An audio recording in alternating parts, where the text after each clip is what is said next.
Philippines rebuilding runway on South China Sea Island, scene of the standoff with Beijing, think tank says.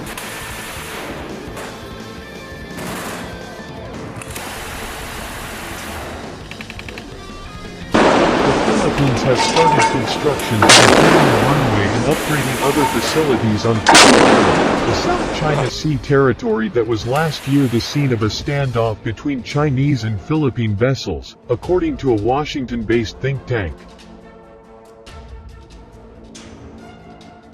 Satellite images taken on May 17 show two barges anchored near the western edge of the runway, one of which appears to be fitted with a grab dredger, which comprises a crane with a clamshell bucket, the Center for Strategic and International Studies said on Saturday.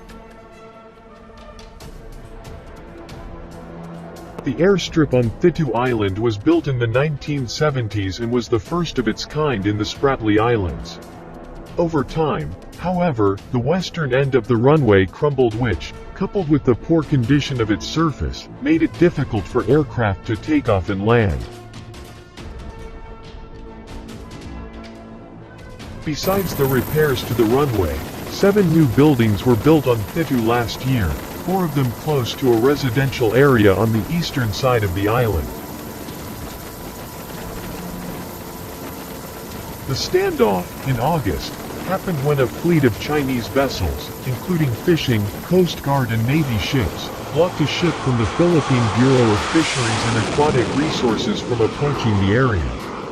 Philippine Congressman Gary Alejano said at the time that a helicopter dispatched from a Chinese Navy vessel had also been seen flying over sandbars to the northwest of Thitu. The Philippines had long planned to repair its facilities on the island, but the work was put on hold apparently in response to protests from Beijing.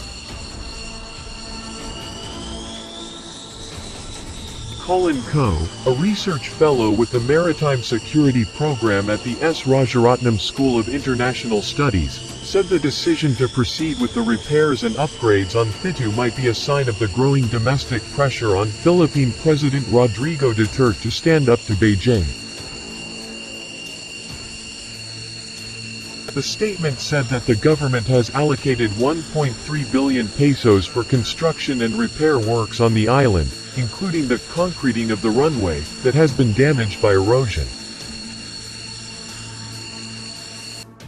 There have been numerous developments. The alleged standoff between Chinese and Philippine forces at a sandbar close to the island, and China's militarization of the South China Sea, all of which have put great pressure on the Duterte administration, he said. It seems they have fueled calls from the Philippines' political, military and civil circles to revive the refurbishment and upgrading project. Richard Haydarian, assistant professor in international affairs and political science at De La Salle University in Manila, said the upgrading of facilities by the Philippines was consistent with the 2016 ruling of an international tribunal at The Hague, which rejected China's historical claims over the disputed waters. China's rapid militarization of the disputes is clearly forcing other claimant states to fortify their position, he said.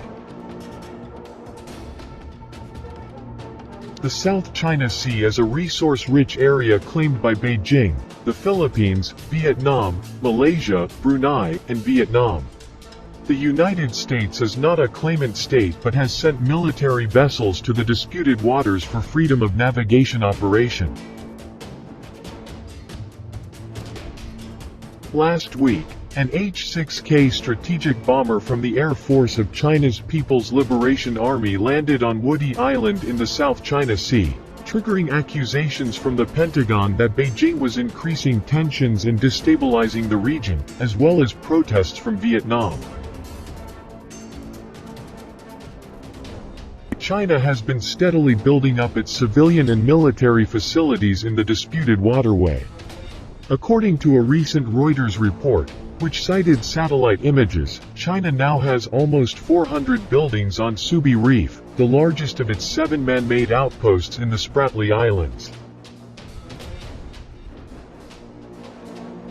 Neighboring Mischief and Fiery Cross reefs are home to almost 190 buildings and other structures, and analysts have said the combined facilities are sufficient to accommodate a regiment of between 1,500 and 2,400 troops.